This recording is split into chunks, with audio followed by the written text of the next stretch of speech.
Bismillahirrahmanirrahim. Bismillahirrahmanirrahim. Assalamualaikum warahmatullahi wabarakatuh. Alhamdulillahi hamdan katsiran tayyiban mubarakan fih kama yuhibbu rabbuna wa yardah. Alhamdulillahi nahmaduhu wa nasta'inuhu wa nastaghfiruh wa na'udzu billahi min shururi anfusina wa sayyiati a'malina may yahdihillahu fala mudilla lahu wa may yudlilhu falan tajida lahu waliyan murshida.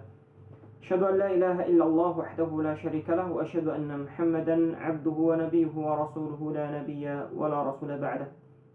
اللهم صل وسلم وبارك وزد على حبيبك ونبيك محمد وعلى آله وصحبه ومن تبعه بإحسان إلى يوم القيامة. أما بعد. جماعة مسجد الكوثر، مسجد Darussalam, Masjid Al-Falah dan Masjid Al-Furqan PT Bada NGL yang dirahmati oleh Allah Subhanahu wa Ta'ala.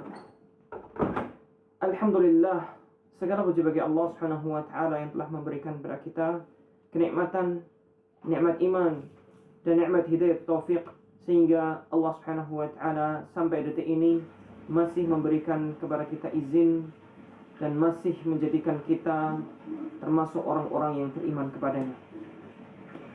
Salam dan salam kita haturkan kepada junjungan kita Nabi Muhammad sallallahu alaihi wasallam, serta keluarga dan para sahabat-sahabatnya dan orang-orang yang senantiasa mengikuti jejak langkahnya sampai akhir zaman nanti, baik itu tabi'in maupun tabi'in dan siapapun yang mengikuti mereka sampai akhir zaman nanti. Jemaah sekalian yang dirahmati oleh Allah Subhanahu wa Ta'ala, pada kesempatan kali ini insyaallah kita akan membahas lanjutan pembahasan kitab Subulus Salam Syarh Bulughul Maram yang ditulis oleh Al-Imam As-San'ani rahimahullah, sampai pada bab Al-Mawaqit, yakni bab tentang miqat, batasan-batasan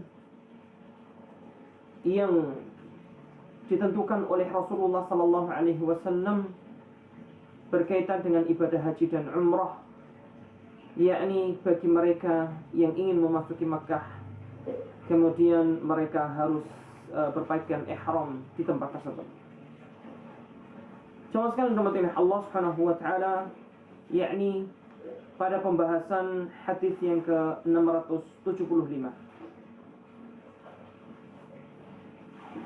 Ali bin Abbas radhiyallahu anhuma, dari Ibnu Abbas radhiyallahu anhuma, semoga Allah Subhanahu wa Ta'ala merahmati dan meridai keduanya, anna Nabiya sallallahu alaihi wasallam waqata li ahli al-Madinati Dzul Hulaifah, bahwasanya Nabi Muhammad sallallahu alaihi wasallam menentukan miqat bagi penduduk Madinah adalah Dzul Hulaifah, wa li ahli Syam al-Juhfah.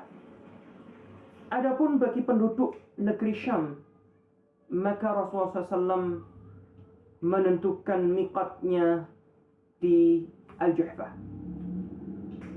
Wali ahli Najd qarn al-manazil. Bagi penduduk Najd, maka miqat mereka ditentukan oleh Rasulullah SAW di qarn al-manazil. Wali ahli Yaman, kemudian bagi ahlu Yaman atau bagi penduduk Yaman, maka Rasulullah SAW menentukan miqat mereka adalah Yalamlam. Hunna lahunna wa liman ata alaihinna min ghairihinna mimman arada al-hajja aw al-umrah.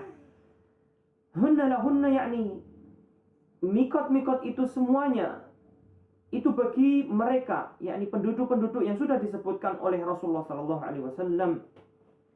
Waliman ata alaihinna, dan bagi siapa saja yang datang dari atasnya, yakni dari yang selainnya, dari yang lebih jauh dari mereka, min ghairihinna, selain dari penduduk-penduduk negeri yang telah disebutkan oleh Rasulullah SAW tadi. Mimman aradal hajja awil umrah. Barang siapa atau bagi siapa saja yang menginginkan untuk datang ke Mekah untuk haji dan umrah. Wa man kana duna dzalika famin haitsu ansha.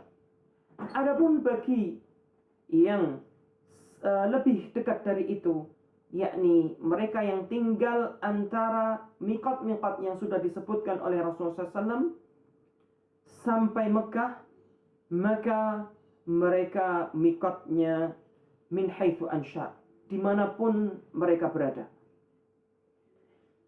Hatta ahlu Makkah min Makkah, bahkan penduduk Mekah, miqat mereka adalah di Mekah itu sendiri, yang di tempat mereka tinggal.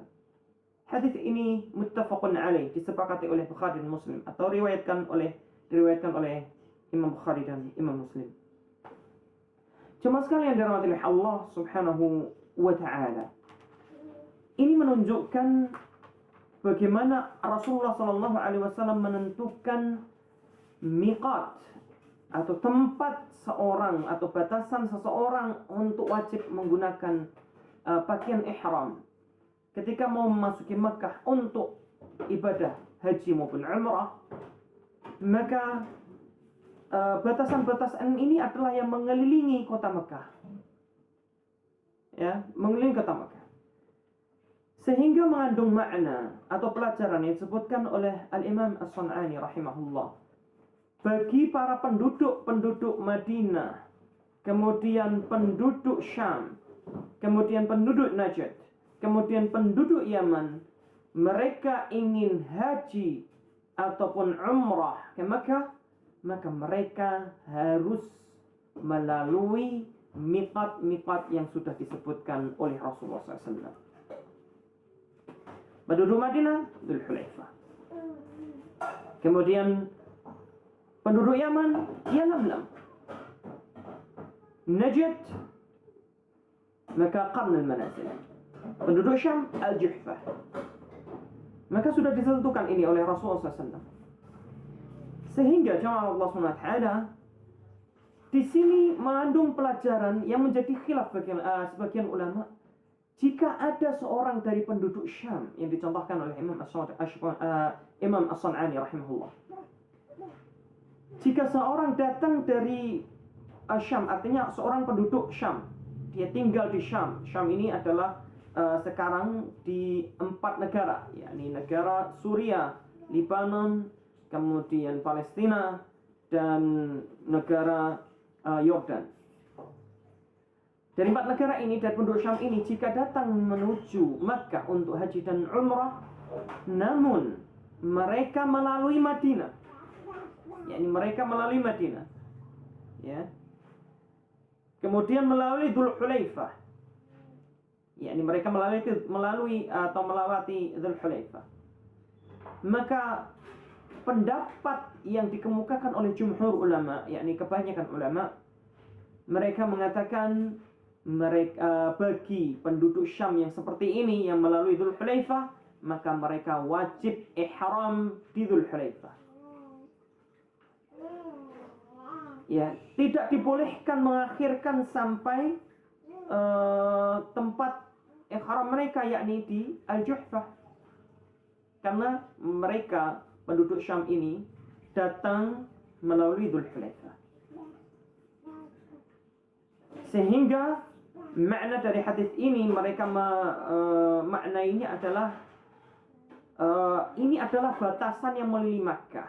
Maka siapapun yang melewati mikot-mikot ini, ya mereka harus berihram di tempat mikot-mikot tersebut.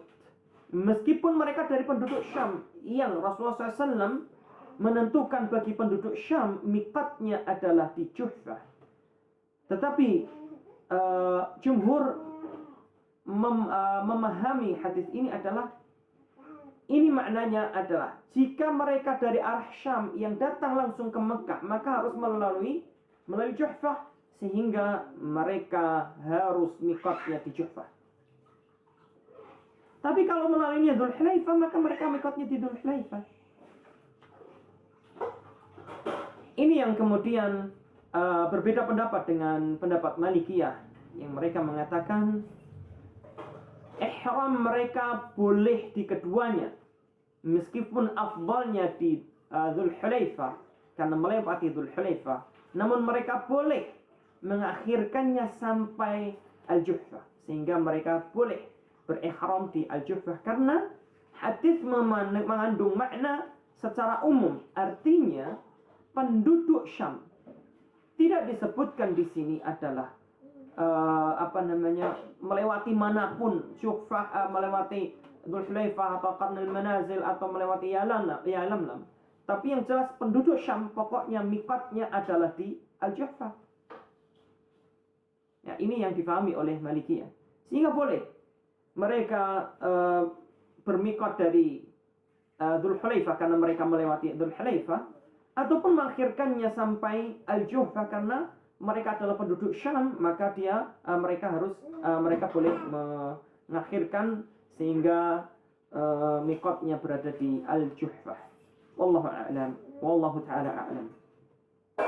Kemudian jemaah sekalian yang dirahmati oleh Allah Subhanahu wa ta'ala, komentar dari Ibnu Daqiq Al-Aid rahimahullah, dia mengatakan karena ada dua lafaz yang sedikit berlawanan. Wali ahli Syam Al-Juhfah, bagi penduduk Syam maka mereka miqatnya di Al-Juhfah, ya. Sehingga di sini mengandung makna baik itu penduduk Syam yang melewati Dzul Hulaifah maupun yang tidak melewati Dzul Hulaifah, pokoknya mereka tetap miqatnya berada di Al-Juhfah.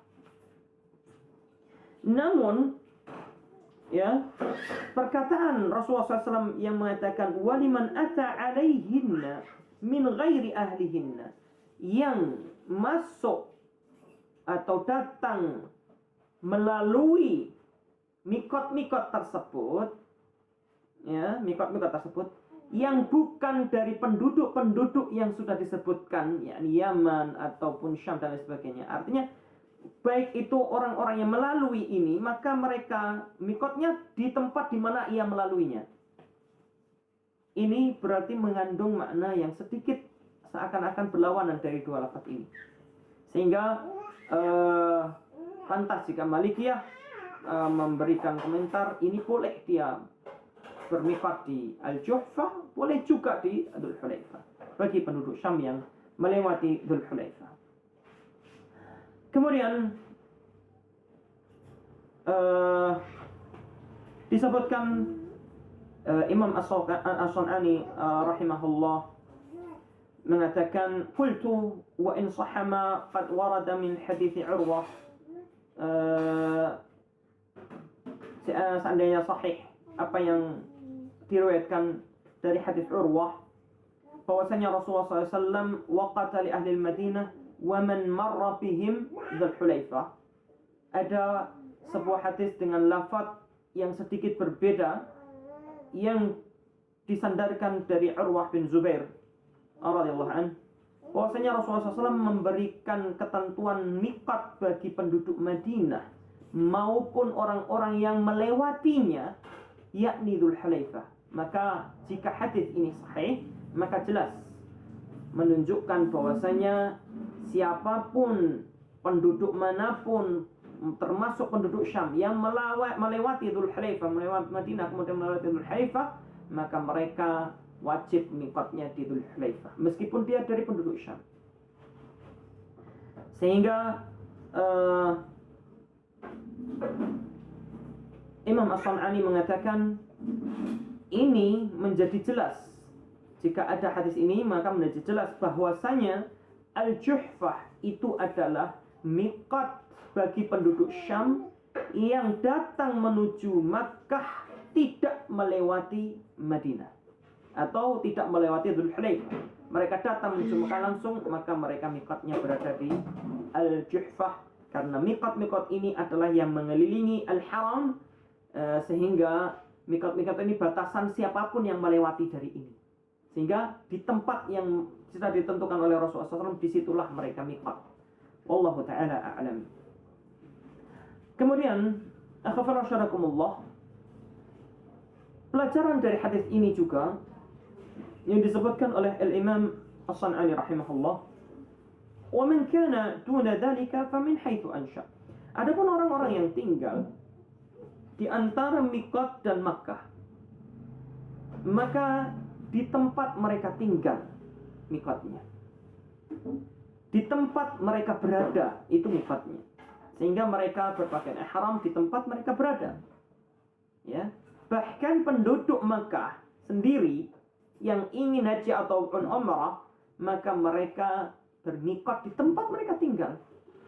Ya, ini jemaah yang dirahmati Allah Subhanahu wa Ta'ala. Tentu ikhwafirasharakumullah, ini ada perbedaan pendapat di kalangan ulama tentang bermiqat bagi ahli Makkah, maka di Makkah.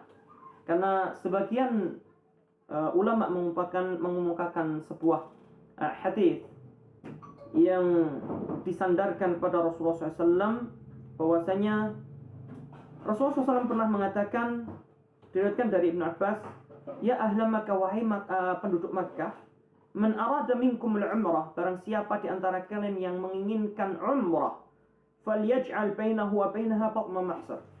Jadi hendaknya mereka menjadikan antara dirinya dan Makkah itu ada jarak, sehingga mikotnya harus keluar dari Makkah dulu, ya, kemudian baru bermikot dari luar Makkah. Ini hadis dari Ibnu Abbas radhiyallahu anhu. Kemudian disebutkan juga ada hadis yang lain, man arada min ahli Makkah, barang siapa dari kalangan ahli Makkah atau penduduk Makkah yang menginginkan ayya'tamir untuk umrah, kharaja ila Tan'im, hendaknya keluar dari Tan'im, keluar kepada Tan'im, menuju Tan'im, ya, wa yujawiz al-haram, keluar dari tanah haram, yakni keluar dari Makkah. Ya, maka hadis-hadis ini adalah sebuah athar mauqufah, itu yang disebutkan oleh Imam As-San'ani. Yakni semuanya adalah athar, yakni yang nisbahnya bukan kepada Rasulullah SAW sebenarnya. Ya, sumbernya bukan dari Rasulullah SAW. Athar itu adalah sumber yang bersumber dari para sahabat ataupun tabi'in dan sebagainya, bukan dari Rasulullah SAW. Mauqufah yang tidak sampai kepada Rasulullah SAW, tidak marfu', ya, bukan hadis marfu' yang sampai kepada Rasulullah SAW. Ya, sehingga ini juga tidak bisa dijadikan dasar hukum, karena dengan adanya hadis yang jelas bahwasanya wali hatta ahlu Makkah, bahkan bagi penduduk Makkah, miqat mereka diri Makkah. Ini. Kemudian adapun hadis dari Aisyah radhiyallahu anha yang mengatakan bahwasanya di sana disebutkan Rasulullah SAW memerintahkan Aisyah untuk keluar dari Makkah dulu menuju Tan'im, kemudian berihram dari sana. Ini semuanya litat'ibi qalbiha, untuk menyenangkan hati Aisyah radhiyallahu anha, yang ketika itu berkata kepada Rasulullah SAW, ya Rasulullah SAW, yasturun nas binusukain wa astur binusukin wahid. Ya, orang-orang itu datang menuju Makkah untuk dua nusuk, dua ibadah.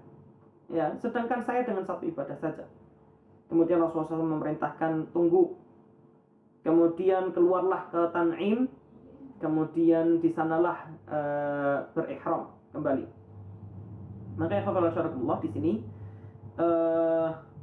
bukan menunjukkan wajibnya seorang ahli Makkah atau penduduk Makkah yang berada di Makkah untuk keluar ke Tan'im, kemudian di sana harus berpakai ihram dari Tan'im.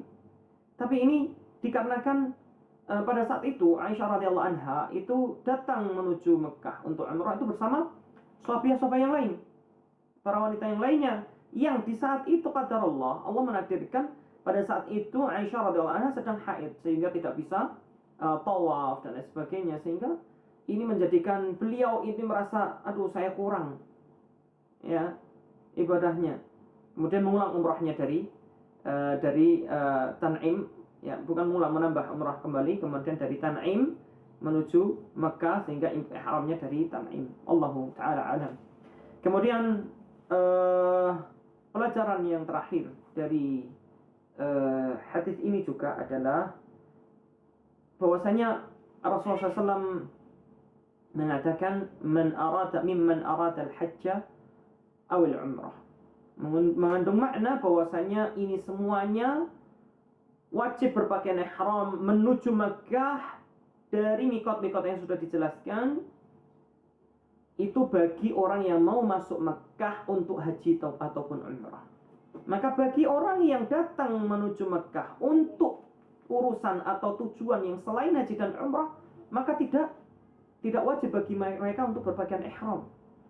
Seumpama mereka datang ke Makkah untuk berdagang, datang ke Makkah untuk berkunjung ke saudaranya dan lain sebagainya, maka tidak wajib untuk berpakaian berihram di mikot-mikot yang sudah ditentukan. Ya, sehingga seandainya mereka datang ke Mekah, sudah di Mekah karena ingin mengunjungi saudaranya, kemudian sampai di sana muncul keinginan atau niat untuk berhaji ataupun umrah, maka mereka berihram di tempat yang dimana dia berada. Wallahu ta'ala a'lam. Ya, seandainya kata Imam As-Sun'ani rahimahullah, seandainya wajib bagi siapapun datang ke Mekah untuk berihram di mikot-mikot yang sudah ditentukan oleh Rasulullah SAW, maka ini menyelisih dari hadis yang lainnya, di mana Rasulullah SAW mengatakan haji dan umrah itu wajibnya satu kali seumur hidup, karena umrah menurut pendapat yang lebih rajih adalah wajib sebagaimana haji, karena Allah SWT memerintahkan wa'atimul hajja wal umrah, sempurnakan haji dan umrah. Ini menunjukkan perintah menyempurnakan keduanya, sehingga wajibnya seumur hidup sekali, baik itu haji maupun umrah.